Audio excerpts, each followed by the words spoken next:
podia causar um efeito psicotrópico. Está outro indício de efeitos psicotrópicos. Em 1998, uma equipe de estudiosos descobriu duas falhas geológicas sob o Templo de Delfos, que liberavam gás etileno acumulado no subterrâneo. Em pequenas quantidades, o etileno produz uma leve euforia de cheirar cola. Em grande quantidade, é poderoso alucinógeno, que produz visões e, por vezes, delírios incoerentes. Talvez aí estivesse a chave do sucesso do oráculo. O princípio básico de um bom profeta ou oráculo é deixar tudo vago, permitindo interpretar de vários modos o profetizado. As palavras do oráculo de Delfos eram bem nessa linha.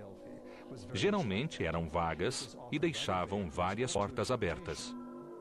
Como em Delfos, a caverna da Sibila também era subterrânea e liberava gases vulcânicos. Se você aspirar alucinógenos, seu cérebro vai entender que é algo externo a ele. Sabemos que é interno, mas isso é sério e a impressão de que se trata de algo maravilhoso. Mas o fato é que os oráculos délficos souberam prever, específica e precisamente, a fama de Sócrates anos antes de ele ficar conhecido, a derrota da invasão persa na Grécia em 480 a.C. e a conquista do mundo por Alexandre o Grande. O homem antigo tinha inteligência muito sofisticada. É um paradoxo de nossa enaltecer seu racionalismo, evolução, historiografia, engenharia e sabedoria. Enaltecemos tudo isso, mas damos pouca importância a seu interesse em profecias e oráculos. A precisão dos antigos oráculos não é apenas um ponto de debate.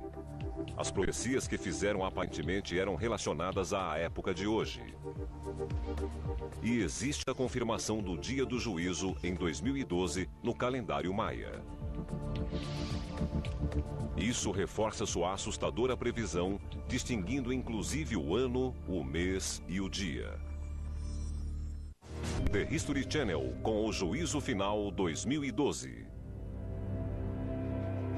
O calendário maia parece indicar que o mundo se acabará em 2012. É uma previsão duramente precisa, feita por profundos conhecedores de astronomia. A civilização maia floresceu na América Central entre os séculos VI e IX de nossa era. Eles tinham mania de medir o tempo. Seu calendário era incrivelmente preciso, mais do que o nosso hoje. A conexão solar e planetário dava a previsão exata de eclipses solares para dali a milhares de anos.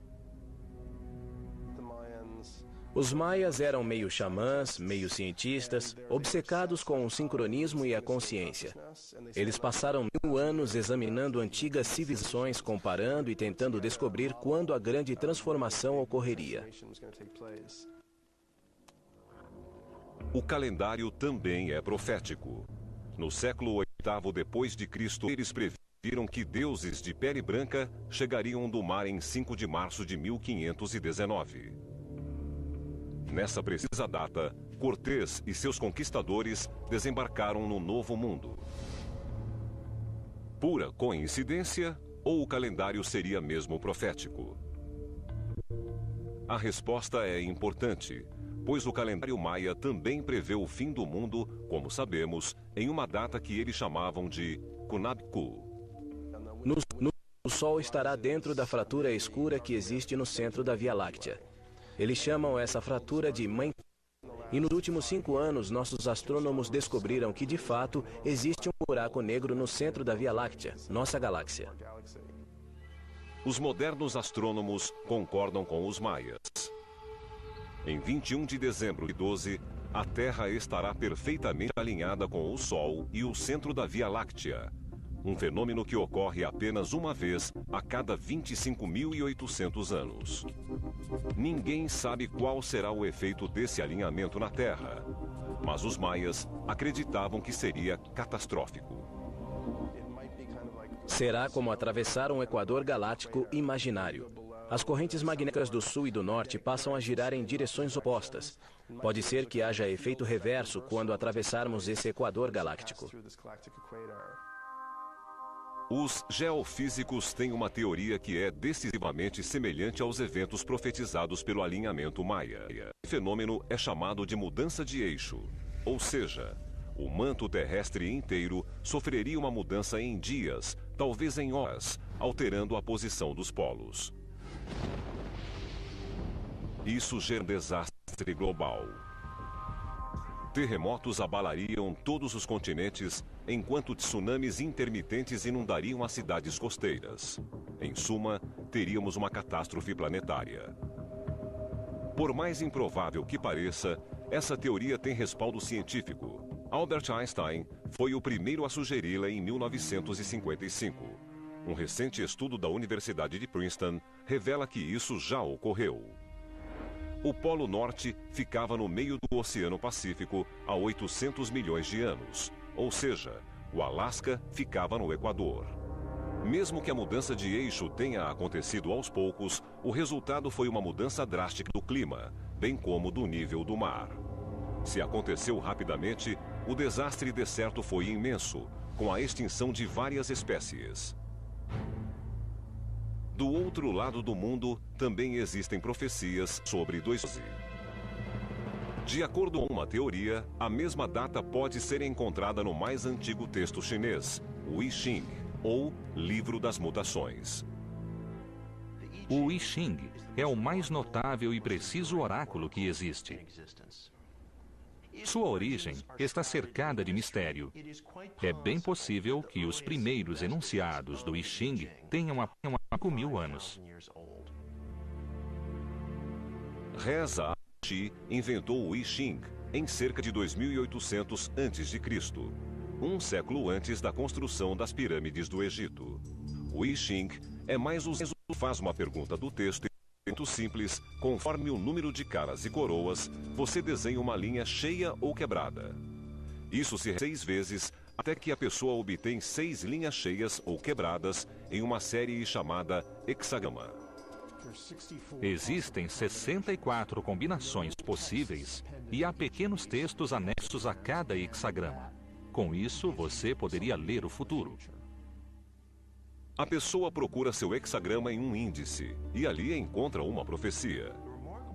O mais notável do I Ching, se você fizer uma pergunta a esse oráculo, vai descobrir que a resposta é perfeita e surpreendentemente apropriada à pergunta feita. Os conselhos vão desde relacionamentos até viagens e orientação profissional. Mas os racionalistas alegam que a linguagem cifrada do I Ching faz com que ela só pareça precisa. A isso damos o nome de efeito Barnum.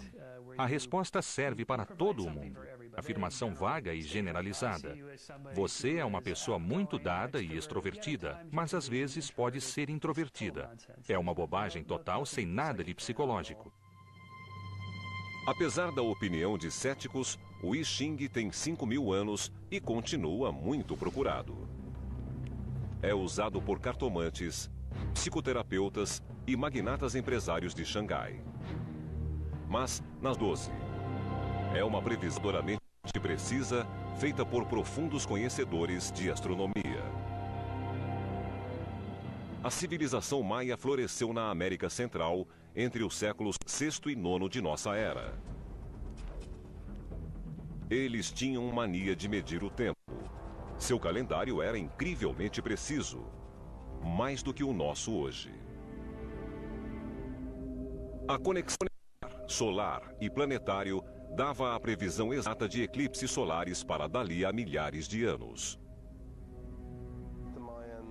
Os maias eram meio xamãs, meio cientistas, obcecados com o sincronismo e a consciência. Eles passaram 1000 anos examinando antigas civilizações, comparando e tentando descobrir quando a grande transformação ocorreria. O calendário também é profético. No século VIII depois de Cristo, eles previram que deuses de pele branca chegariam do mar em 5 de março de 1519. Nessa precisa data, Cortés e seus conquistadores desembarcaram no Novo Mundo.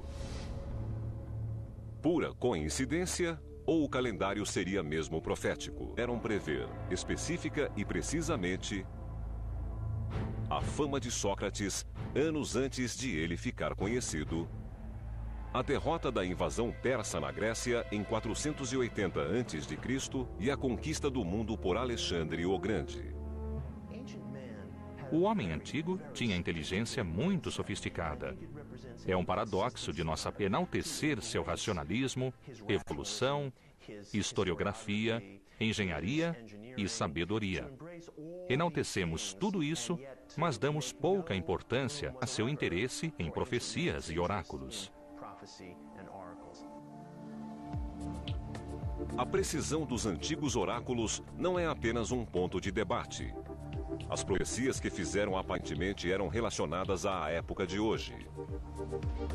E existe a confirmação do dia do juízo em 2012 no calendário maia. Isso reforça sua assustadora previsão, distinguindo inclusive o ano, o mês e o dia. The History Channel com o Juízo Final 2012. O calendário maia parece indicar que o mundo se acabará em 2012. A resposta é importante, pois o calendário maia também prevê o fim do mundo, como sabemos, em uma data que eles chamavam de Kunabku. O Sol estará dentro da fratura escura que existe no centro da Via Láctea. Eles chamam essa fratura de Mãe. E nos últimos 5 anos, nossos astrônomos descobriram que, de fato, existe um buraco negro no centro da Via Láctea, nossa galáxia. Os modernos astrônomos concordam com os maias. Em 21 de dezembro de 12, a Terra estará perfeitamente alinhada com o Sol e o centro da Via Láctea, um fenômeno que ocorre apenas uma vez a cada 25.800 anos. Ninguém sabe qual será o efeito desse alinhamento na Terra, mas os maias acreditavam que seria catastrófico. Será como atravessar um equador galáctico imaginário. As correntes magnéticas do sul e do norte passam a girar em direções opostas. Pode ser que haja efeito reverso quando atravessarmos esse equador galáctico.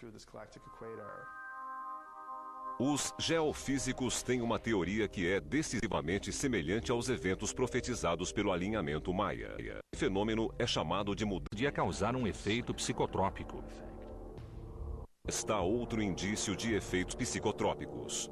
Em 1998, uma equipe de estudiosos descobriu 2 falhas geológicas sob o Templo de Delfos, que liberavam gás etileno acumulado no subterrâneo.